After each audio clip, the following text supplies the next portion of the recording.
Last chance to grab some drinks, grab some snacks before we get going. We're going to give it a few more minutes for people to roll in, but like I said, last chance to grab those drinks before you settle in to hear Richie regale us with some stories about the Old Dewdney Trail. 5 more minutes.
Discovery Centre. We are so excited to have Richie back here again to tell us about the Old Dewdney Trail here tonight and to shamelessly abuse his popularity to try and get some of you to stick around for our AGM at the end. So, you know, you are free to leave after Richie's done, but we are going to watch a note, so hopefully you'll stay. Also, just want to let you guys know we are going to have a bit of a like Santa's workshop thing going on for Kindle, so you guys want to make sure if you got some family or you just want to make some crafts, come on here to the museum. And before we go any further, I want to acknowledge that we live and work on unceded Sinixt Tumulao. So if you've been here to some of the shows, you know Tumulao, it means homeland in the Sinixt dialect. And we also try and get you to leave here knowing the name for the place that we're at here tonight, and that's Camarkin. So Red Mountain, the name that's known for thousands of years, is Camarkin, and if you can know that and spread that around, you'll be a part of helping Sinixt feel welcome back in their home. So without any further ado, I just want to get to the thing. You all know him, he's a living legend. We're so glad to have him here today. Richie, please come take the floor from me here.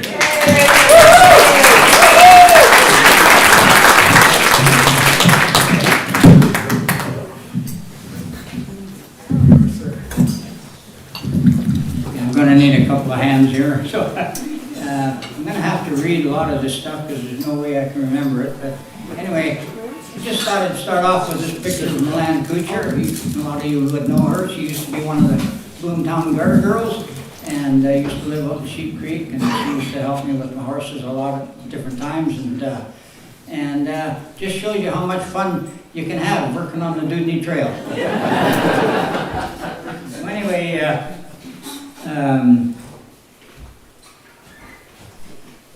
Yeah, okay, I'm going to get started here. I've been interested in history of the Dewdney Trail ever since the early 70s, and so through the years we've been working on the trail all these years, and then kind of get at. So anyway, the Rossland Museum in 2013 asked me to do a talk about the Dewdney Trail. So I didn't know quite how to do it, but anyway, got a hold of Lydia Jakovic here, and she really helped me a lot on putting our first presentation together, which we did back then, and did it a couple more times at different places after that. And then, but since then, I've learned a lot more information and history about the Dewdney and found a bunch more maps and things, so this is going to be just a continuation of that. So I hope you enjoy it. And at the end of our talk here, we've got a 20-minute National Film Board film that we're going to show at the end. It's about 20 minutes long. So anyway, we'll get on to it. Put that over there. This is the Dewdney Trail. Shows it all the way from Hope, all through the Okanagan and Christina Lake. Our little section through here. Down trail up to Ponderay, and then up to Ponderay here, over to down Summit Creek, down to the Kootenai Lake, and then over to Yak, and then all the way up to the other side of Fort Steele, Fisherville. This kind of shows a few of the pieces of trail that we still know exist. There's the piece through Manning Park here. There's a little piece over by Midway, and I haven't really seen that piece. When there's a little piece of the wagon, the old original wagon train trail down in by towards Hope, near the Frank Slide there, or the Hope Slide.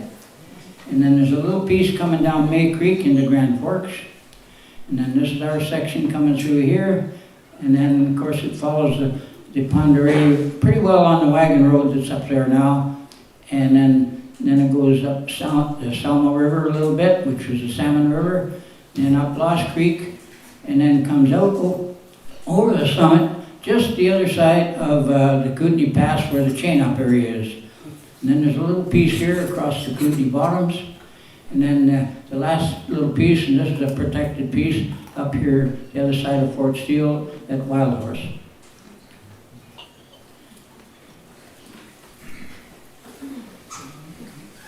So anyway, I'm going to start off with a bit of a biography of Edgar Dewdney. Dewdney was a huge man, 6 foot 4 inches tall, and was said to be a terror on the cricket field. Born in Devonshire, England in 1835, he became a civil engineer working at Cardiff, Wales. Hearing about the gold fields on the Fraser River, he came to Victoria about 1859. After building the trail, he was elected to the colonial legislature, followed by being elected to Parliament under Sir John A. Macdonald. In 1879, he was appointed Indian Commissioner for the Northwest Territories, became its Lieutenant Governor in 1881. He returned to Ottawa in 1888 as Minister of the Interior until 1892. After this, he returned to BC as its Lieutenant Governor until 1897. It's said that Dewdney lived life to the fullest, continued his interest in real estate and mining until his death in Victoria at age 80 on March 8, 1916. When Dewdney arrived in Victoria in 1859, James Douglas was the governor of the colonies of British Columbia and Vancouver Island. There were two separate colonies at that time. And Dewdney was hired to lay out the city of New Westminster, formerly known as Queensborough. Earlier in 1846, the boundary between the United States and the colony of British Columbia was established. So in 1848, the Hudson's Bay Post was built on the Fraser River and named Fort Hope. So here's a couple of pictures of Fort Hope. Fort Okanagan had been built earlier where the Okanagan joined the Columbia River in the United States, and Fort Cowell is established where the Kettle River meets the Columbia. In 1849, the Hudson Bay Brigade Pack Trail was built up the Coquihalla over to the Tulameen to get furs from Kamloops to the coast without entering the United States. This is it here. Come right up through here all the way over to the Tulameen. This trail has been reopened by the backcountry horsemen in the Fraser Valley and the groups from Hope, the trails groups from Hope. And they reopened that trail and finished opening up in 2015.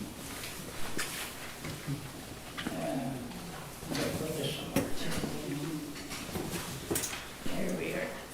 And so they had a grand opening on May 21st, 2016, with pack trains, hikers, and Voyager canoes, all arriving on a wet day to enjoy a fresh bannock and drinks at the Tulameen.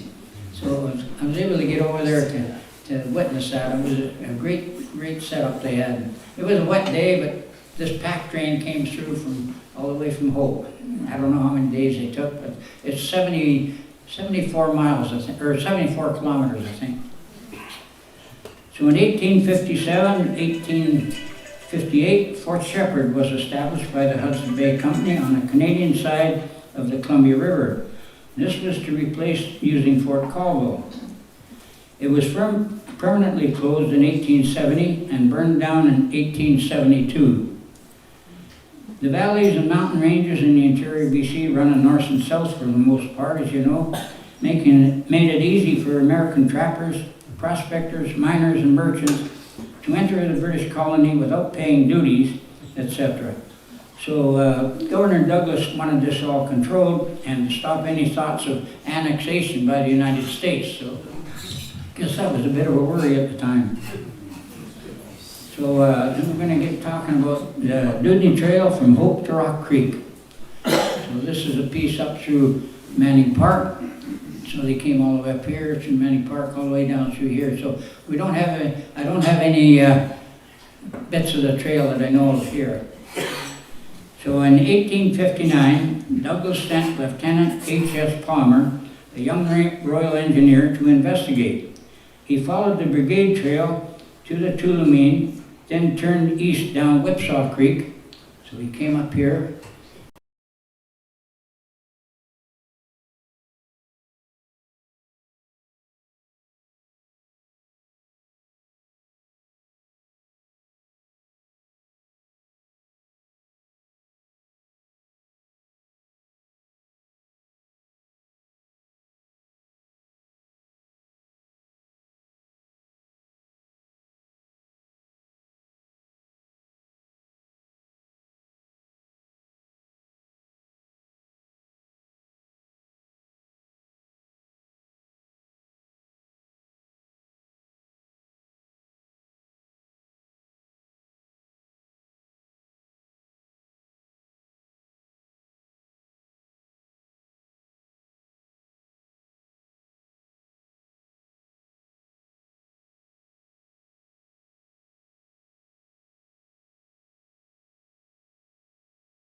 They went up the Coquihalla to the Nicola and climbed steadily to Outram Creek, which later became Beaver Lake, which was wiped out in the Hope Slide in 1965.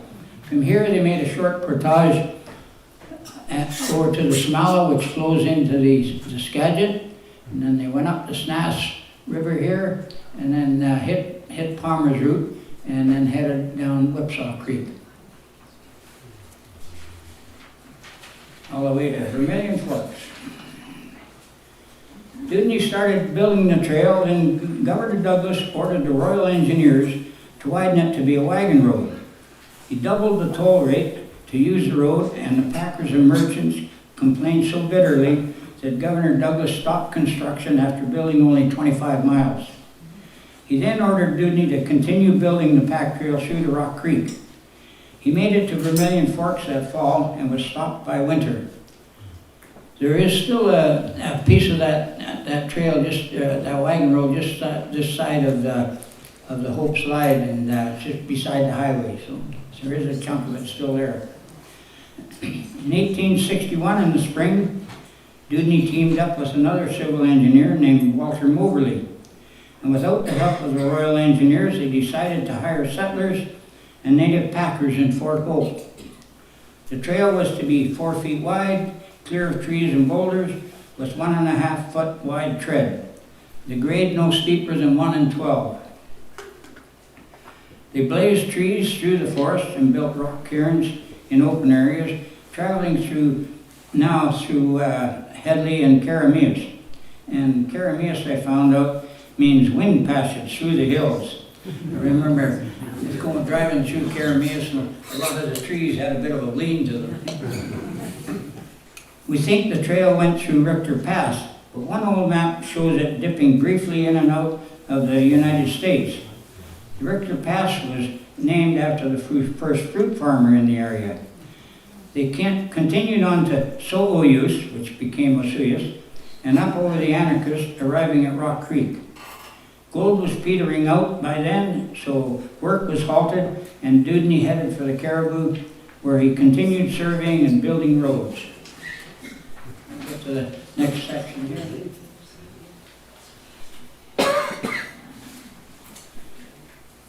I've got a bunch of sections here, so bear with me. So we're going to talk about Dewdney Trail from Rock Creek to Fort Steele. Oh, that picture there, that was one I found, and before we get to it, this is Dewdney right here. You can see there's a bit of a beard there, and on the Dewdney Trail with a bunch of his friends, I guess. And, I'm not sure when that was taken, but I just really like that picture. John C. Haynes joined the Provincial Police Force in 1859, and in 1863 moved the customs post from the north end of Osuyus Lake to the south end, where Dewdney had crossed the lake a couple years before. Haynes had a bridge built across here on the Narrows. It was a loose split rail platform supported by 2 sturdy stringers set on piles driven into the riverbed. Travelers dismounted and led their horses across most of the year, but when the waters ran high in the spring, the split rails were removed to prevent them floating away, and travelers had to walk on the stringers while their horses or cattle swam. There is a story that Haynes' wife was going to have a baby, but the only midwife they knew of in the area was a native woman down in Fort Colville. They sent for her, and she arrived in time with the delivery. There was another woman in the area that was also due, so the midwife stayed to help with that birth as well. Winter was coming on, and they asked her to stay until spring. But no, she grabbed her snowshoes and everything and headed out back to Fort Colville. And this is, it's over 100 miles, so you can imagine, how tough these people were in those days. 1863, a man named Finley found some gold in the fall near Studhorse Creek in the East Kootenays, so named after a wild black stallion that was found there. It was renamed later to Wild Horse Creek. By 1864, the rush was on.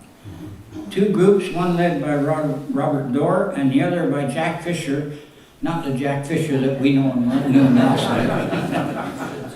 but headed for the new find from Walla Walla, first thing that spring. A camp sprang up called Fisherville. One miner apparently found a nugget weighing 37 ounces.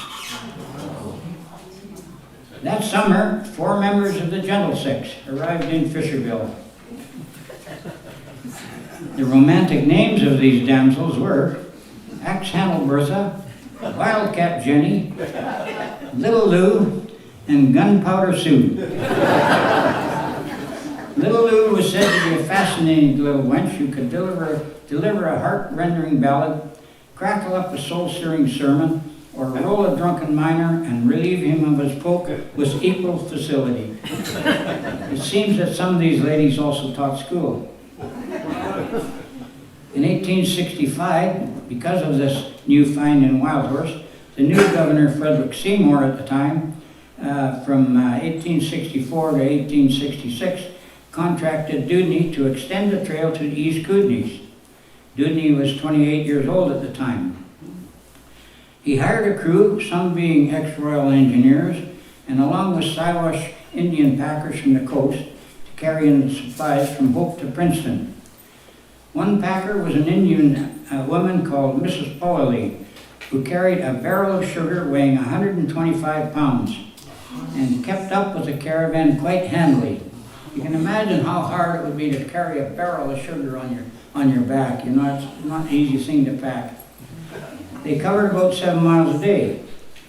At Allison's Ranch near Princeton, the packers refused to go down the Similkameen River, so they were paid off and given about a dozen horses from the Allisons. So I guess this is where the Allison Pass is named. You know, just imagining that, you know, when you come over the whole Princeton. Natives in the Similkameen and the boundary area were the interior Salish, which included the Sanjexis and Sinaiaks, or lake people. The Sinaiaks and the Tanaha were in the Kootenays, one theory is that the Tanaha may have been originally from the plains, chased west by the Blackfoots, because they had the Indian travois like the Plains Indians and teepees, where the Sinaiaks had the pit houses. Dewdney's party arrived at Soloyus, which became Osoyoos, of course, by May 13th. Then climbed the Anarchist and down to the Kettle River at Rock Creek. Here they turned their exhausted horses loose. With the help of some Sinaiaks people, they head east through a pass that came down May Creek to get to Grand Forks. So these are the maps of coming. This is Boundary Creek, the other side of Greenwood. Greenwood's up here. And it comes right down May Creek. Here it is in one of the forestry surveys of 1989, coming down May Creek. And this is the highway coming out of Grand Forks, up Spencer Hill there.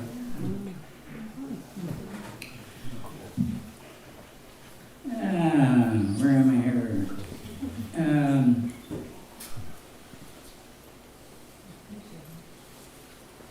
It's on the bottom here. Yeah, there we go. So, yeah, headed down. Oh, and then there was one more there. Yeah, the next one is, okay, at this point, yeah, this was just the other side of Greenwood. This sign is right on the highway there when you're coming through from Midway. So I just thought that was a real neat little sign they've got up there. So at this point, Dewdney sent former Royal Engineer George Turner over the Santa Rosa Pass, following some of what was called McKay's Trail. Dewdney headed up the Inchwaitan, which at that time was called Inchwaitan, which is now the North Fork of the Kettle River, with 5 men, including 3 Indians, to cross the mountains and emerge at the Lower Arrow Lake. He sent 2 Indians ahead to scout out the route. They were able to acquire a canoe from Chief Gregoire, who was camped with his people opposite the mouth of the Kootenai River, you know, right where Castlegar is now, of course. Dewdney's party then traveled down the Columbia to meet Turner's crew at Fort Shepherd after leaving Oswego. A couple of pictures of Fort Shepherd. Okay, so we got this. This is a bunch of Dewdney's letter. I've got copies of them over here on the table. These are his letters that he sent during that year back to Governor Seymour. So it's really interesting read. So this is where I got a lot of this information from. Also from different newspaper articles when people interviewed Dewdney in later years. From Fort Shepherd, Dewdney and some of his Indians paddled up the Columbia to the Kootenai River and portaged 14 times. This is the portages here. To the west arm of the Kootenai Lake. He explored right up to the north end, and seeing that the lake was not a viable route, he returned to Fort Shepherd, running all but 3 of those rapids. And so that's where all those dams are on the Kootenai River now. You can imagine that was so this is where he went. He went up to the north end, didn't quite get to the top, but it sounds like he also went down the bottom, just searched, trying to find a route through here, but it was just the lake and everything was just too hard. An interesting story happened on this trip up the Kootenai River. When they reached the Slocan River, he saw some ducks on the shore. The Indian, who was sitting in the bow of the boat, grabbed his rifle. The trigger caught on something and they blew the nose out of the end of the canoe. In an instant, they stepped out of the canoe into the shallow water. He had what was left of the nose in one hand and pulled the canoe ashore. With the other, a new nose was put on in less than an hour.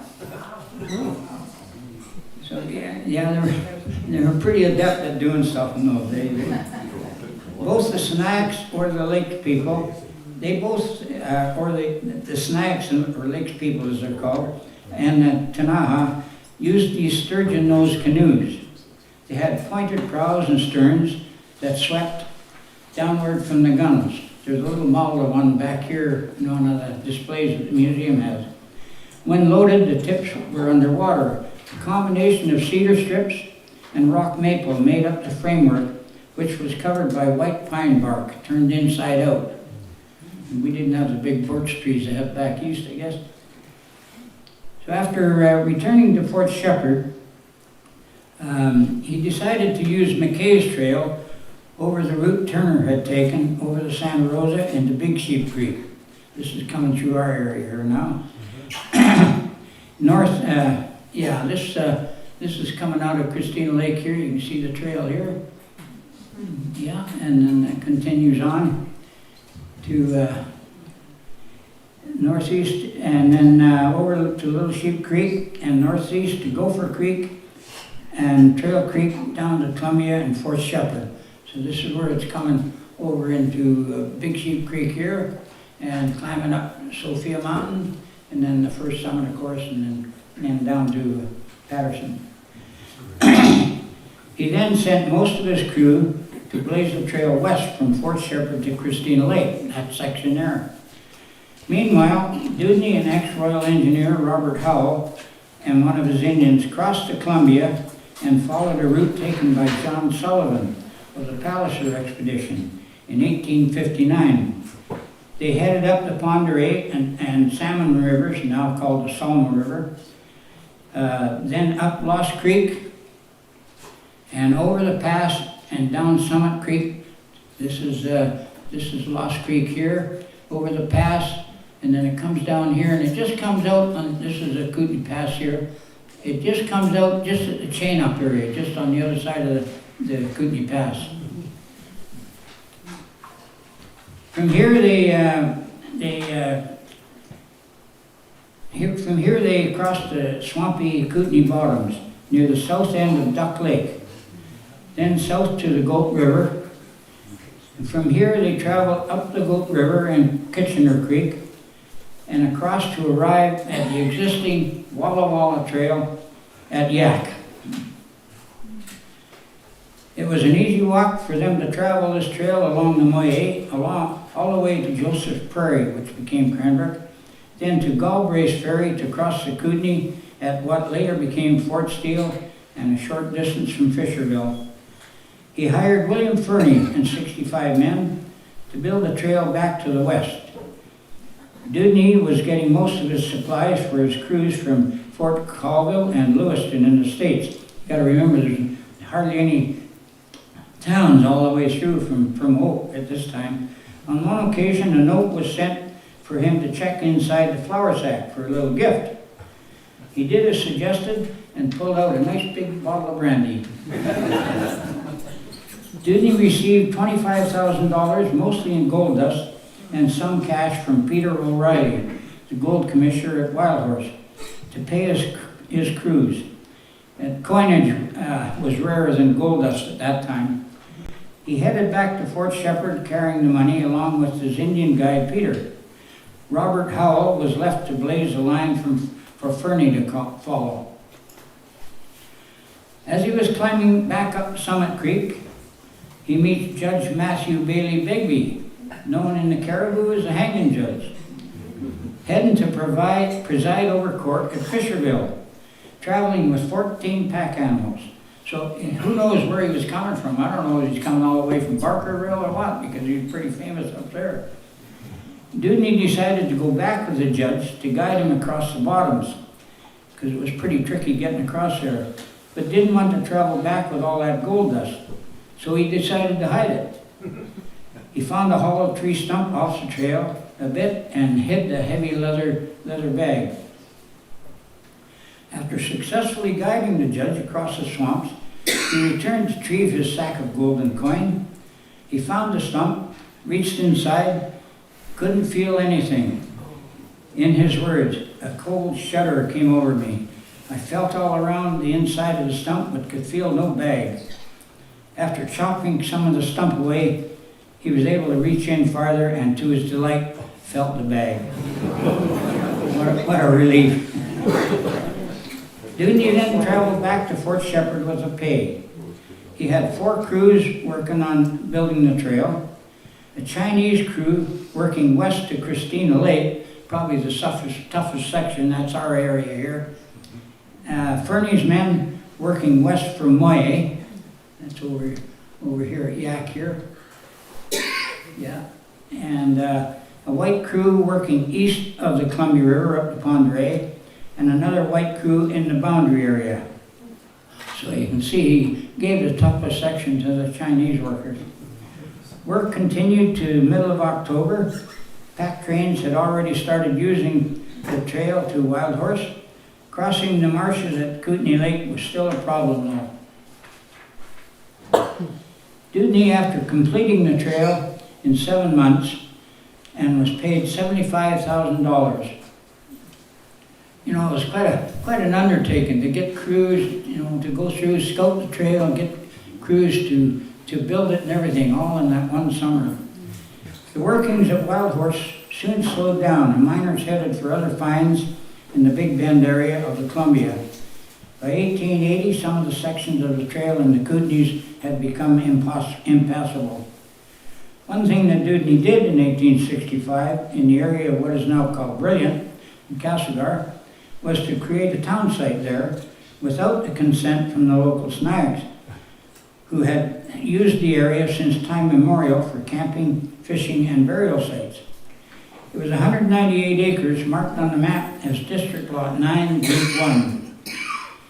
In the 1880s, the Crown grant was sold to J.C. Haynes, who planned to build a town called Haynesville. In the 1912, the land was purchased by Peter Verrigan and his community of Doukhobors. Okay, next down here.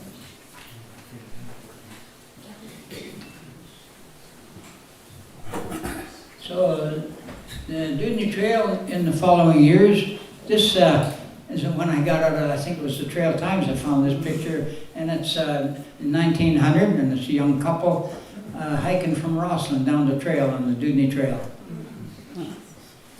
James McConnell and Robert Gilpin, this is where we get the name Gilpin over by Grand Forks, started a ranch in the Grand Forks Valley. In 1883, General William Tecumseh Sherman leading a party of 81, including a military escort of 60 men, 66 horses, 79 mules, crossed BC on the Dewdney Trail in order to re-enter the United States to subdue Indian uprisings in the American Northwest. Archduke Franz Ferdinand of Austria, with 6 gentlemen and 6 servants, came through on the Dewdney Trail with a train of 14 saddle horses and 10 pack horses, provided by Thomas Ellis of Penticton. It was his assassination that sparked World War I. In 1885, Richard G. Sidley from Ontario climbed the Dewdney from Vesuvius and became Justice of the Peace and the Customs Officer. He named the mountain Anarchist after John Haywood, a prospector and part-time cattle rustler, from what I hear, in the area that carried a stick of dynamite in his boot, calls himself an anarchist. That's one way to get your attention, I guess. In 1887, Colonel Sam Steele of the Northwest Mounted Police arrived in Wildhorse on August the 1st. Came down from Golden to settle a dispute between the local Indians and the whites. He established Fort Steele above Galbraith Ferry, 10 miles down from Wildhorse. In 1887, Leeson and Broman, 2 prospectors from Rock Creek, were traveling the Dewdney Trail. Came across an outcrop and staked the Lily May claim, straddling the Dewdney Trail. This is down in the Drake farm. It didn't look promising, so they let the claim lapse. 2 years later, in 1889, the Lily May claim was restaked by Newland Hoover and Oliver Bordeaux. The next year, a miner from Colville named Joe Morris was doing assessment work for them on the Lily May, but didn't get paid. So he went off and staked the Homestead claim, which is right here, and that's part of Brian Pistak's property. South belt there. After spending the winter in Nelson, Joe returned to his claim and joined up with another prospector, Joe Bourgeois. So in 1891, Morris and Bourgeois were prospecting a narrow gulch on the east side of Red Mountain and staked 5 claims: the Center Star, the War Eagle, the Idaho, the Virginia, and the Lee Wise. They were only allowed to record 2 claims per man by law. So they let Colonel Topping, the deputy recorder in Nelson, have his pick of the lot if he paid the recording fee. He picked the Lee Wise and changed the name to the Leroy. And of course, that's how Rossland really got started. Other mines were springing up along the Dewdney Trail in the 1880s and 1890s near Greenwood, Ponderay, Moyer, and throughout the Kootenays. I found this interesting article here at the museum. A prospector from Nelson, William H. Branbury, from his book of notes. I got a bit of a copy over here on the table from the Rossland Museum. Tells his story of traveling by various means from Nelson down to the Pitt River and Pitt Lake to go prospecting. He started off by taking paddle wheelers down to Kettle Falls and then back up, and then he talks about using horses and hiking and everything else. And when he got to the Fraser River, he built his own dugout canoe to go down the Fraser and up the Pitt River to Pitt Lake. He talks about coming back over Dewdney Trail to Rossland in November. Things didn't pan out for him very good there, and so he started heading back in November. So he coming over the Dewdney Trail to Rossland with snow on the summits. And it mentions how up on the top of the summit, he cleared away the snow, laid down a whole bunch of cedar boughs, and that's where he camped for the night. And then the next day, he went down into Big Sheep Creek, and here he talks about meeting Ben and Babe Shaw. And they were just heading out to town, I guess, and so they let him stay in their cabin.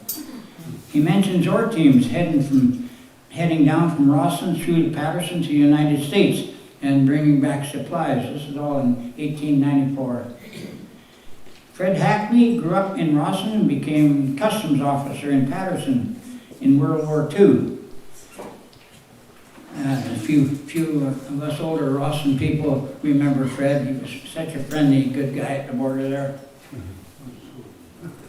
In his book, The Long Way Up, he mentions his dad telling him how the first ore from Rossland was loaded onto pack horses and taken down to paddle wheelers and shipped to Coeur d'Alene, Idaho.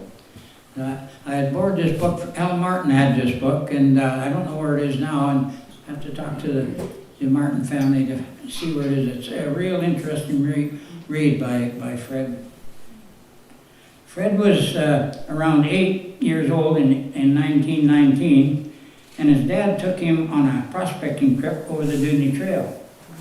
He writes, "The trail was well trodden, free of in-growing bush, and well marked with hatchet blazes at close intervals."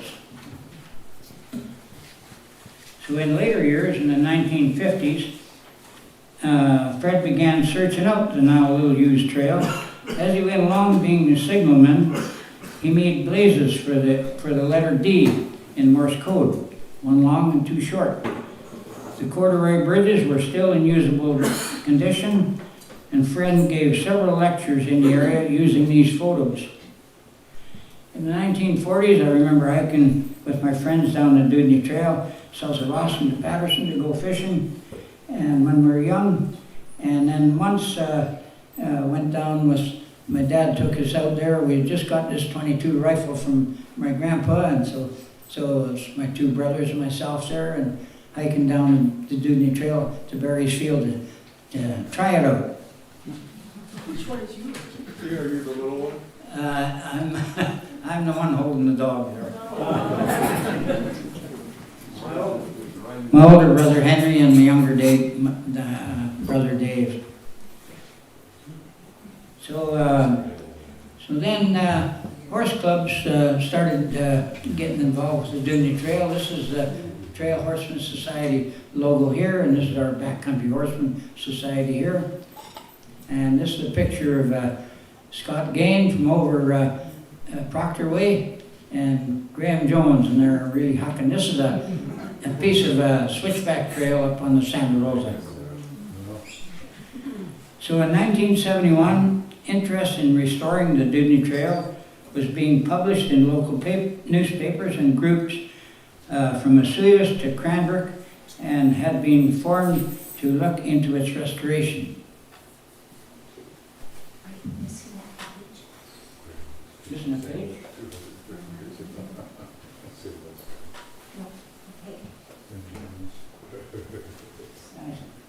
Yeah. Yeah. So the Trail Horseman Society and Boundary Stock Horse Association from Grand Forks decided to work together as a unit on the project. A film titled The Old Dewdney Trail was to be shown to the Trail Horseman Society members at their annual general meeting.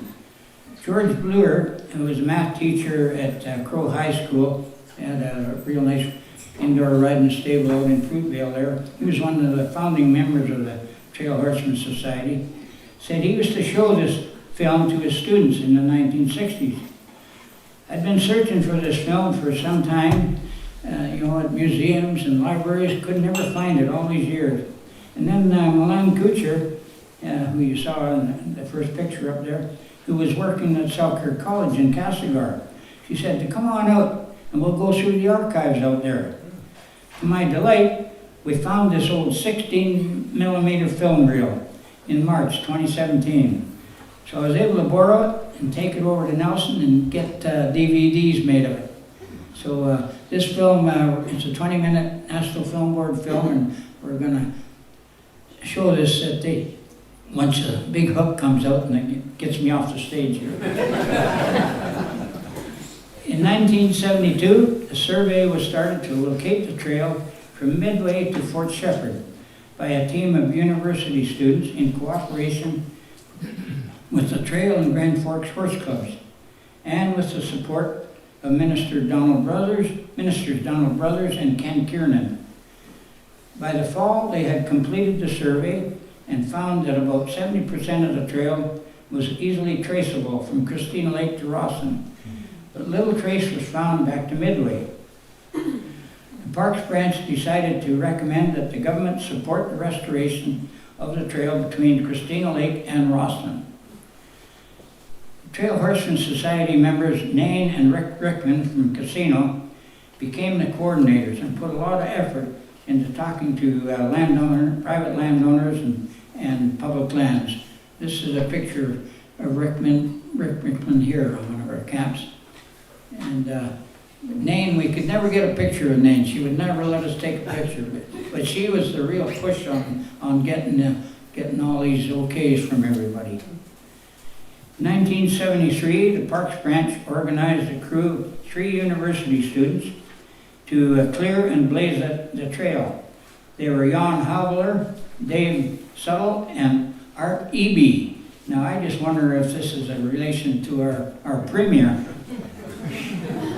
It could be, I'm gonna have to check that one out. The Trail Horseman Society was asked to ride the trail to pack it down after it was open, so we got to put the first horses on the trail that hadn't seen horses over it for many years.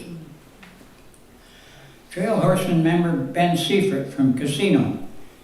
He used to ride a real tough old horse. It was an Appaloosa horse, and he kept him a stallion, and he always rode with a bell hanging off it, so you knew he was a stallion. But Ben, he was one tough old bird, I'll tell you, and this horse was just as tough.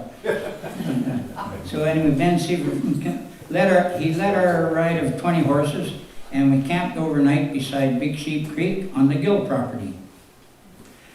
Each year we kept the trail open and held annual rides, camping at Gail McLeod's ranch on Corral Creek in the Big Sheep Creek Valley. We would usually spend 4 or 5 days ahead of time keeping the trail clear from Patterson to Christina. My family and I moved to run a cattle ranch this side of Grand Forks. My leased range was above Christina Lake on the Santa Rosa. The Dewdney Trail went right through the middle of my range, so I rode it lots to check on cows, and also during roundup in the fall. Keeping the trail open through here all the time. This is my range here, and this is top of the Santa Rosa. We used to run about 60 cow-calf pairs up there, plus a couple of bulls. We sold the Grand Forks Ranch and moved back to Rossland in 1987. And our Trail Horseman Society started getting the annual rides going again over the Dewdney Trail. We would leave Patterson, and a group from Grand Forks would leave from their side. We'd all meet and camp at the McLeods, and in later years we started camping at Bev Allen's ranch in Sheep Creek. We always enjoyed, there's my daughter Heidi riding there. This is one of the switchbacks. That's near where you saw those guys moving those rocks. And this one's coming down from the first summit down to Corral Creek. We always enjoyed the campfires and the hearty meals put on by our hosts. You remember some of them, eh, Wayne? Yeah. On one trip, we had 78 horses on the ride. Again, a few of us would spend 4 or 5 days ahead of time clearing the trail during the summer. In 1994, we became involved with the Trans-Canada Trail to bring it across from Christina Lake to trail on the Dewdney Trail. Eventually, the Trans-Canada Trail Society decided to bring the trail through on the Kettle River rail line instead, because it was much easier, for bikes and hikers. The Dewdney Trail would have been pretty tricky for that. So anyway, decided to keep the Dewdney Trail as just an alternative route. So we kind of lost a lot of funding there, but that's okay. They got a good Trans-Canada Trail. I was asked to organize the first relay promoting the Trans-Canada Trail through our area, which was coming from both coasts of Canada. Our section to look after was from Greenwood to Creston in the spring of 1995. The participants carried one half of a wooden maple leaf plaque to join with the other half coming all the way from Newfoundland. And the plaque was coming from the East Coast and was going to meet in Winnipeg on Canada Day. We used everything from horseback riders to mountain bikers to snowshoers to cross-country skiers, snowmobilers, because you remember this is just in early spring, snowmobilers and road bikers to bring our plaque through. Our last leg, we were going to send it by snowmobiles up over Lost Creek to get to Crescent, but because of the spring breakup and the creeks were all breaking up, they couldn't get through. So we sadly had to put it on the bus and send it over to Crescent by bus. But you know, we had to keep on schedule because it was all organized right through Canada. So in 2002, we formed the Kootenai Boundary Chapter of the Backcountry Horsemen of BC, later renaming it to the West Kootenai Chapter, and continued to look after the Dewdney Trail. The Backcountry Horsemen of BC from the Fraser Valley have been looking after a good section of the Dewdney Trail through Manning Park for many years as well. They've built corrals and campsites all along the trail. You can access a portion of the Dewdney Trail just north of Rhododendron Park. This Rhododendron Park is just right down here, and then that first real sharp hairpin turn, that's where the Dewdney Trail takes off, all the way to Princeton. We've always worked closely with Forestry and Castlegar and Grand Forks and received wonderful support for them through the years. They organized youth crews to work on fencing through John Drake's and Bev Allen's farms. This was to bypass some private lands that we lost access through in Sheep Creek. They did rock work on the Santa Rosa and built a bridge across Sophia Creek in Patterson. They also provided us with a water trough to improve a spring over the top of the first summit. There's Lydia there, and Pete Pascalato, he was one of the guys that worked with us for many years, along with Graham Jones and Charlie Laverado. Wayne Laburn back here was also another one. He's always been out helping us out. And so the Dewdney Trail was designated by the Heritage Commission Act as a historic site by order in council on April 10th, 1991.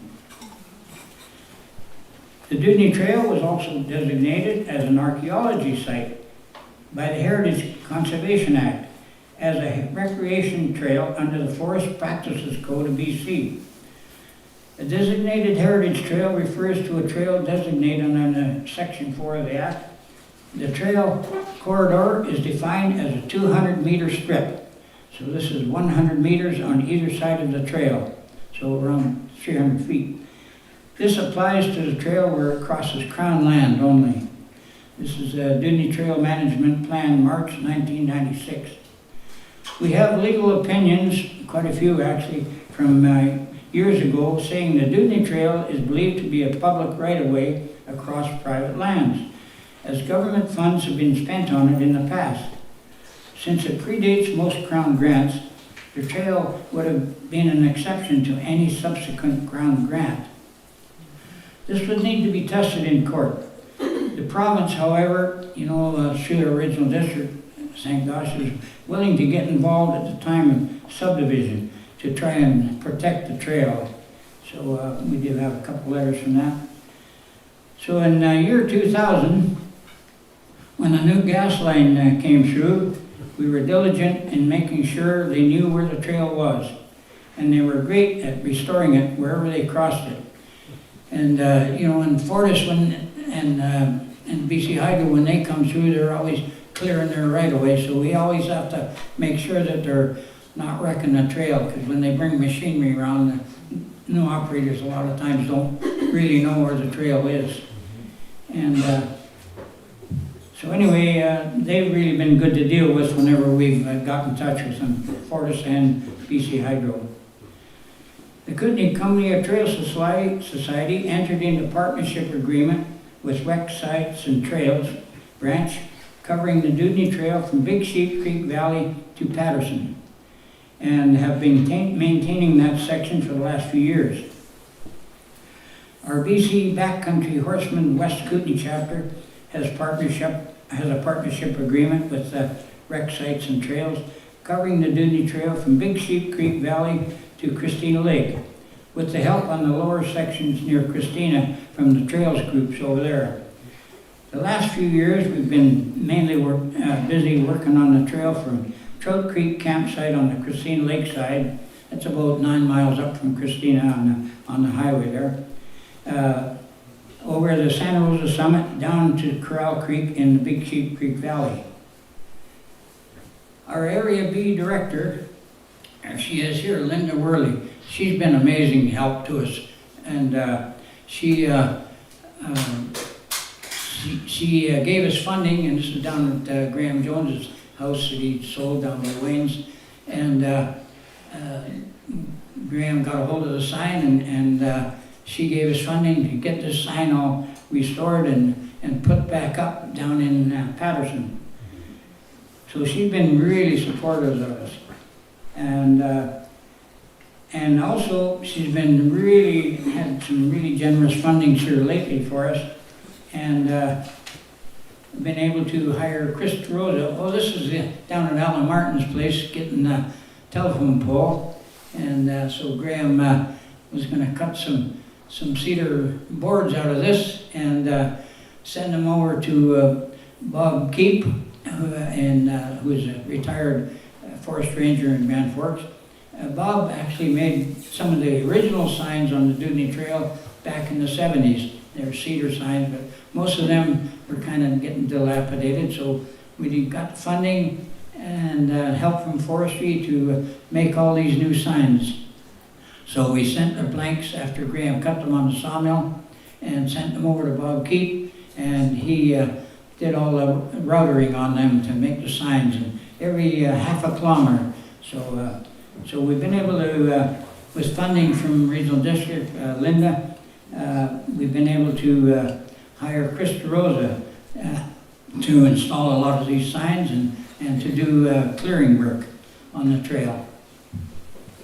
Wendy Morrison is our West Kootenai chapter chairperson now, and she's here somewhere, I think, and she's doing a great job at trying to protect the Dewdney Trail through our area.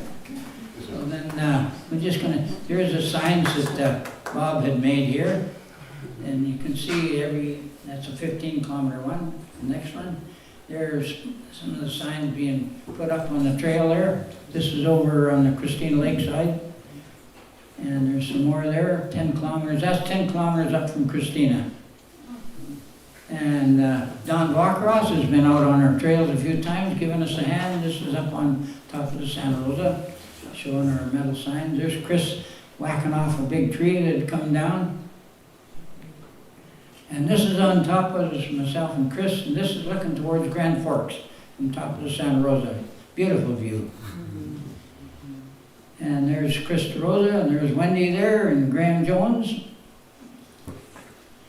And what do we got next year? Oh, there's Brenda's been getting up with me on the trail quite a bit in the last few years here, so she's getting pretty knowledgeable about where the trail goes. And this is the best tool I've ever bought in my life. It's a little battery chainsaw. And I'll tell you, that is the best rig. No gas can, just carry a little bit of oil can and away you go. And it's amazing what that thing will cut. And it's so light. And this is a picture of Liz Bryan. She's a writer over in Rock Creek, an older lady. She's written quite a few books, of old heritage stuff, Milk River, which I have a copy of, and churches and that in Vancouver Island. She's quite a photographer as well. But anyway, she came over, contacted me and came over a few days here this year and wanted to know where the Dewdney Trail was, so I was able to show her all the sections I know of. But she wants to write a book on the Dewdney Trail, so she's been researching all from Hope all the way through to Fort Steele. And so really looking forward to what she comes up with in the book. She's quite the writer and really good photographer. This is some maps that are kind of interesting. These are old maps. This shows the Dewdney Trail coming up through Camp Rory down in Patterson, all the way up and coming through the Lily May and through the Drake's Farm. This shows it coming through the Drake's farm and through Brian Pistak's property, through Reno Rescue's property, and on down through to Redstone. This shows all the mining claims where Redstone is now. It shows pieces of the Dewdney Trail coming all through here.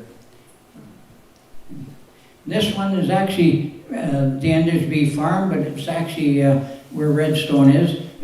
This actually says the home stake, but that's actually the gopher. It's a mistake. The home stake is over here, and that's the gopher. So this has actually been surveyed all through the Endersby property, so right through Redstone. So anyway, and this is where it comes down. The green line here is the Dewdney Trail, and there's more than one map of this, but this is the map that I think is the original one. There's some maps that show it coming down this way, down through the gulch to Fort Shepherd. But I'm thinking, in those days, that darn gulch would have been pretty heavily timbered, you know, and up here through where the Warfield plant and everything is, it probably was fairly open and pretty easy going. So, you know if I was coming through on the horse and trying to head for the Columbia River, I'd be heading through the easiest way I can. So I think this is the way he came.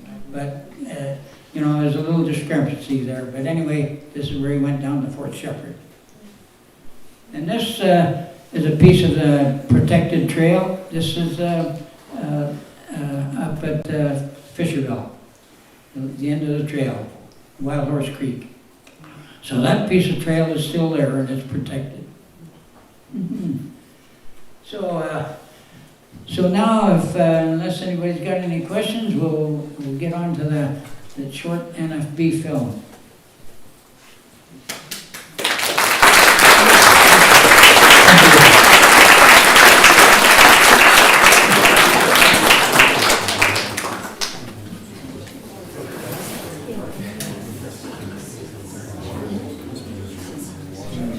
There is a little, about 2/3 of the way on this film, there's a little glitch. You just have to kind of wait for it to get started again. It starts and stops. But this is the film that we found over at Selkirk College in Castlegar, and we're so lucky to be able to get it put on DVDs over in Nelson. The museum's got a copy of it here too.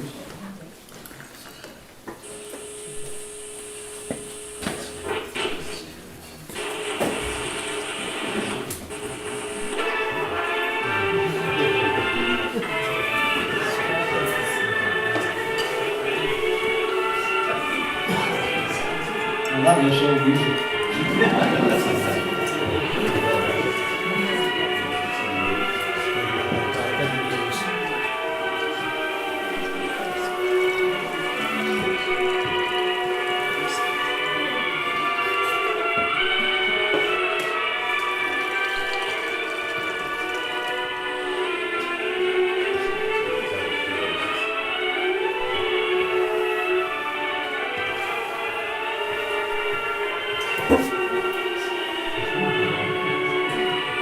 Anybody uses the old trail now, only the occasional hiker or non-prospector or forest ranger. You'd never know it was once a busy trade route pushing inland from Canada's west coast to the southern interior of British Columbia. A packed trail 4 feet wide and 360 miles long, with horses clumping eastward, laden with flour and bacon and coffee and buttons and boots and blankets. And horses clumping westward, laden with a different sort of burden. Raw placer gold from Granite Creek, Similkameen, Rock Creek, Wild Horse, and other streams. Every year, bits of the trail disappear, and you jog along over windfalls and around washouts and through the undergrowth that's crowding in. And in many places, new highways are built right on top of the old trail. But here and there, you'll find enough left of the original. That's where that piece of wagon train is. Dotted line of adventure. It will take you back into the past when gold fever was upon the land.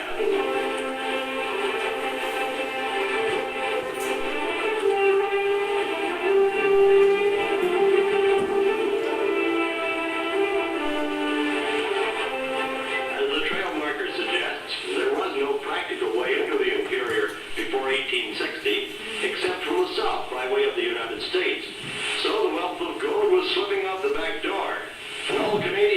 train route was needed, and that meant a trail through this.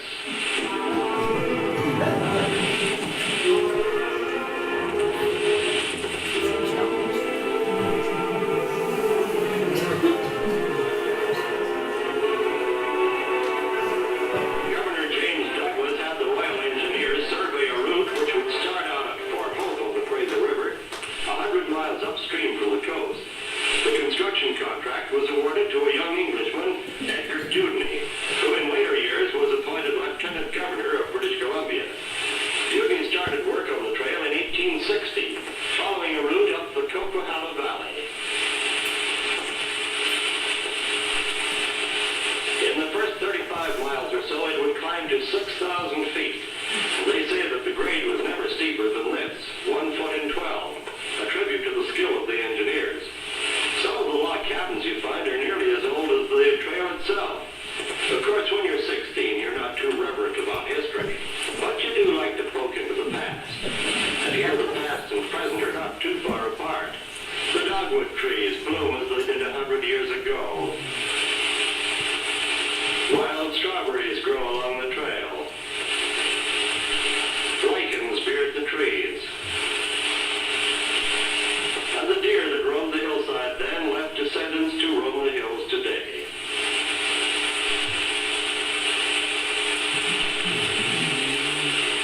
They prefer the old trails, but occasionally like to try out the new ones.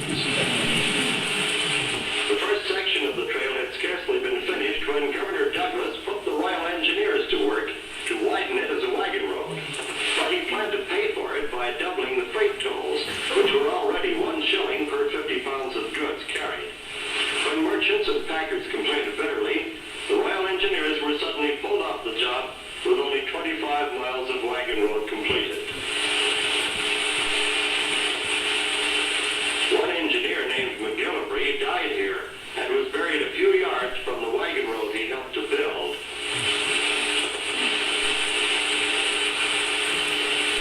Dewdney completed the trail to Princeton in 1861, a distance of 66 miles. Dr. John Goodfellow, a local historian, has walked that trail from Hope to Princeton 19 times, a total of 1,250 miles. He points out that Princeton used to be called Vermilion Crossing because of nearby deposits of red ochre. The Indians used the red pigment to draw their pictographs on cliff walls.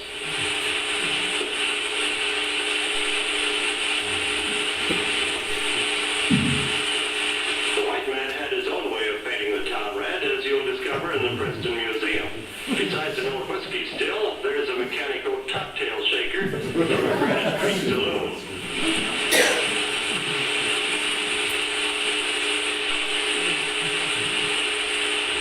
And a 19th century version of the one-armed bandit.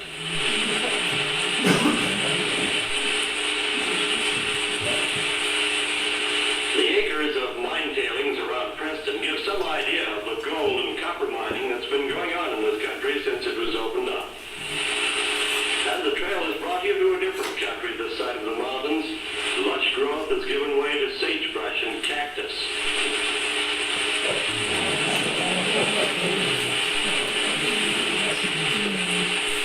A fine country for cattle, Edgar Dewdney remarked a century ago, and it is open range today. But in those days, there wasn't much interest in cattle, only in gold. And because of new gold strikes, orders were to extend the trail another 300 miles inland to Wild Horse Creek, where 1 and 2 ounce nuggets were common. And one had been found weighing 37 ounces. The rush was on, and in 1865, Dewdney went to work to lengthen the trail. Old-timers think Dewdney used an already well-worn path to Karamias, where the Hudson's Bay Company had previously established a farm. An old photograph shows one of the original farm buildings on the right. The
Yeah, I'd heard that it was Haynes that built it, Where actually. the trail climbed on its way eastward.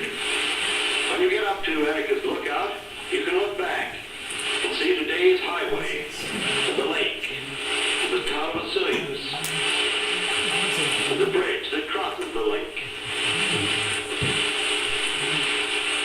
This is high country, a plateau where clouds sweep across farms and open range. With the wagon wheel ranch, you can saddle up and roam the countryside. But with so many roads and byways, you're never quite sure which was the Dewdney Trail. But when old-timer Claude Coss was a boy, it was clearly visible where it crossed the Coss farm, threading its way between two tall ponderosa pines on the hill.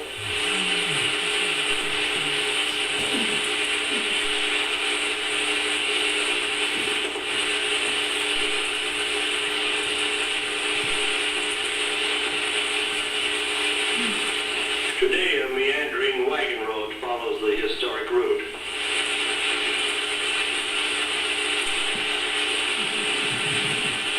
Even now, this is still gold country, hard rock mining. Millions of dollars in gold have been taken out of Camp McKinney since the mine was first located in 1884. There's a story about a shipment of 3 gold bricks worth $11,000 being taken from here to Spokane by G.B. Macaulay in 1896. On his way, he was held up and robbed. A suspect named Mann was tailed by police for 3 months and was finally shot dead when he reached for his rifle. Being dead, he didn't tell anybody where he'd hidden the gold bricks, and they're still missing. Here at Camp McKinney, after a 78-year history of mining, they've finally run out of gold ore. And it looks like the end for the old mine, as the last empty ore car is hauled to the surface.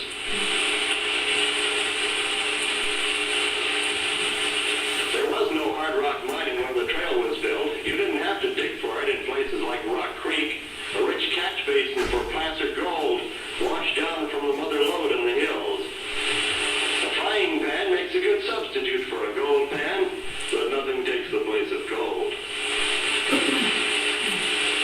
Eastward, the trail scrambled up and over the summits of the Cascade Mountains.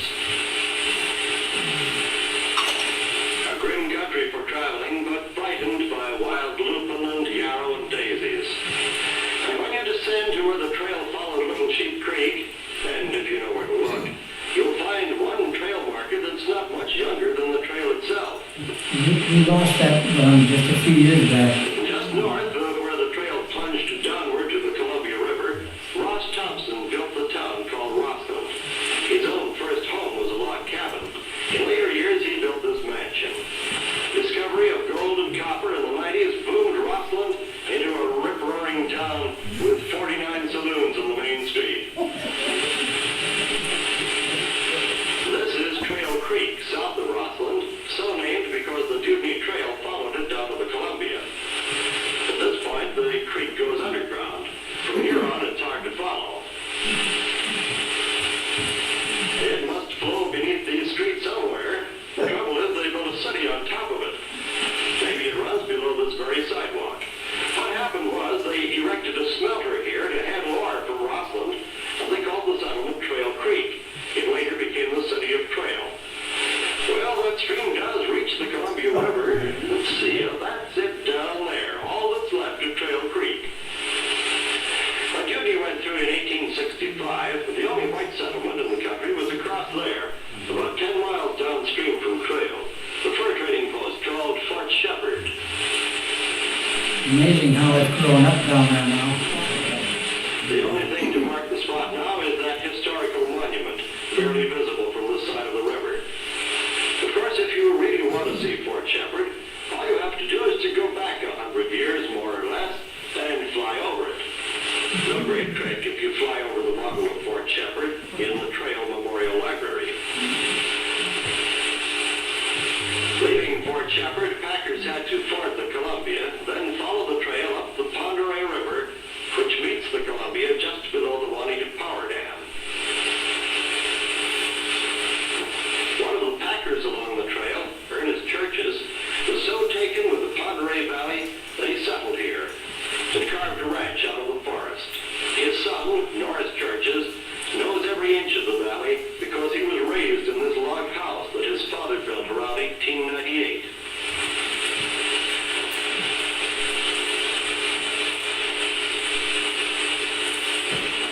show you the faint outlines of the old trail where it used to cut through the lower pasture.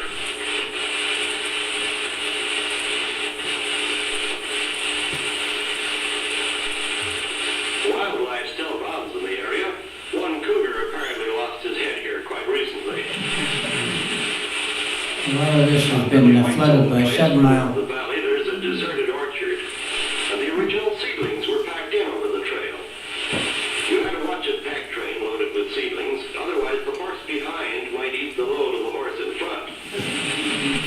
The orchard may be overgrown and neglected, but the apples are still plentiful and sweet.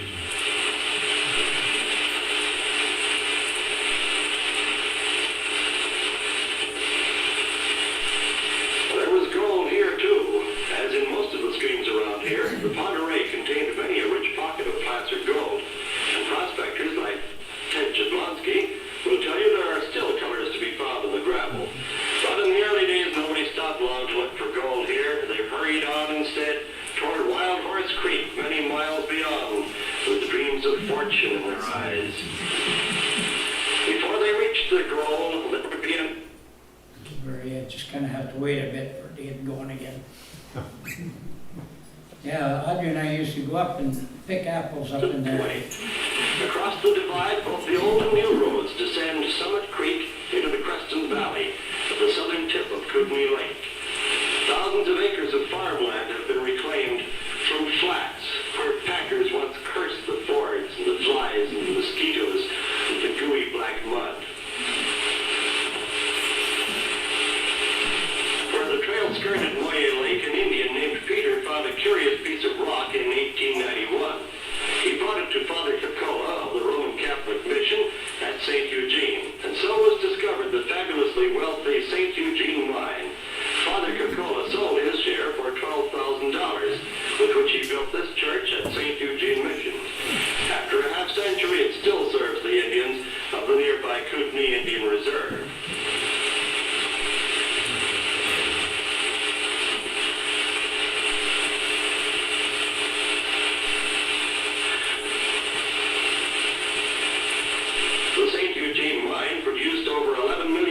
Before it finally closed. Today the town which served it, Moyer, is a ghost-ridden village. Beside the highway is a relic of past days, the old fire hall. Inside, the old hose reels wait for fire horses that have long since gone to greener pastures. Now we're about 10 miles east of Cranbrook, and the end of the trail is not far away. Here the Galbraiths used to run a ferry across the Kootenai River. Those are the Rocky Mountains in the distance. And below, on that bench of land, was the town they used to call Galbraith's Ferry, just a whoop and a holler from Wild Horse Creek itself. As you drive up from the river and turn onto the bench, the first thing you see is the log cabin that was the customs house. Next along the street was the Hudson's Bay Company trading post.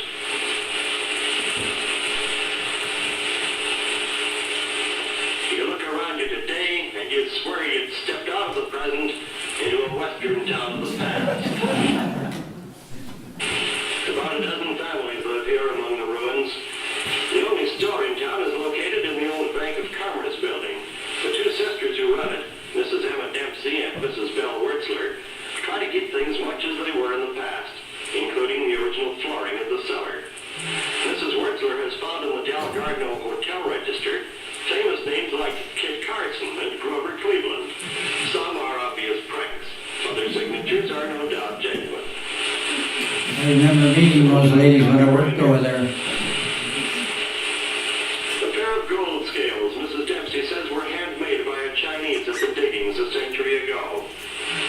Those are only a few of the many items the two sisters have collected for the informal museum in their store.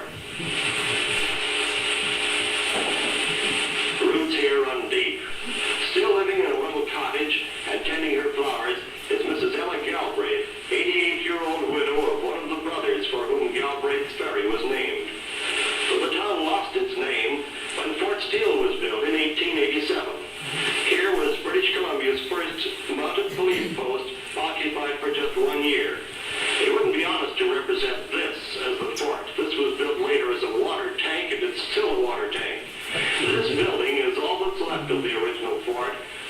by wallpaper, modern windows, and slab door, so it looks exactly like it never looked 75 years ago.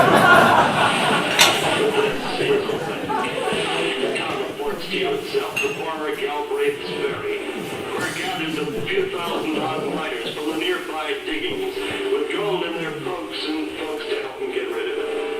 It takes more than a dust storm to blot out the vision of saloons and dance halls, and you can almost see the ghosts of dancers swinging across the empty floor.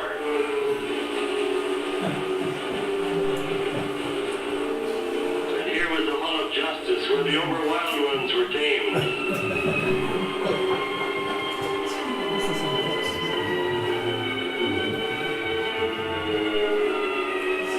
Churches where the wicked might repent.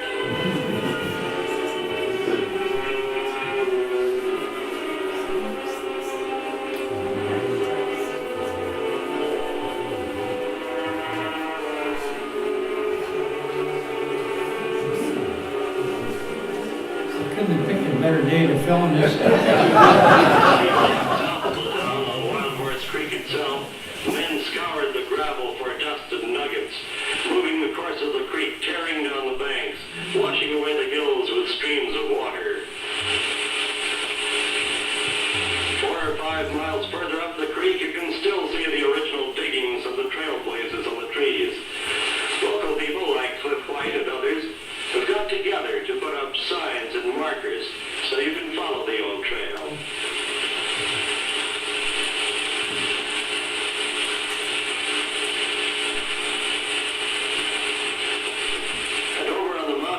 They'll show you the bear patch where the biggest strikes of all were made. In less than 2 years alone, $20 million in gold. And as nearly as it can be located, this is the eastern terminus of the old trail, 360 miles from Fort Hope. The end of the rainbow for many, where they actually found their pot of gold. For others, it was just the end of the road.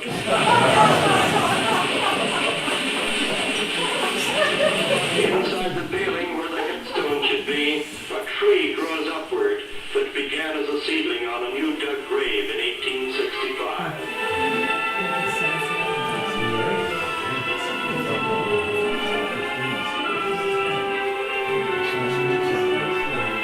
Though the old trails may fade and at last disappear, the mountains wear away but slowly. And this is not much different from the skyline Edgar Dewdney saw when he looked up from his completed job 100 years ago.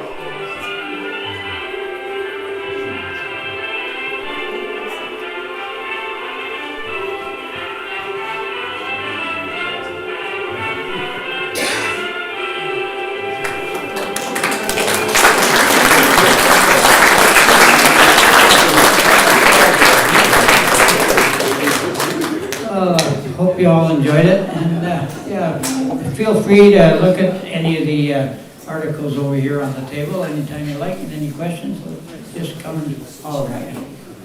Thank you.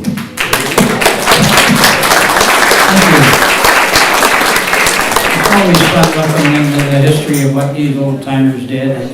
I just amazed at what some of them were able to do.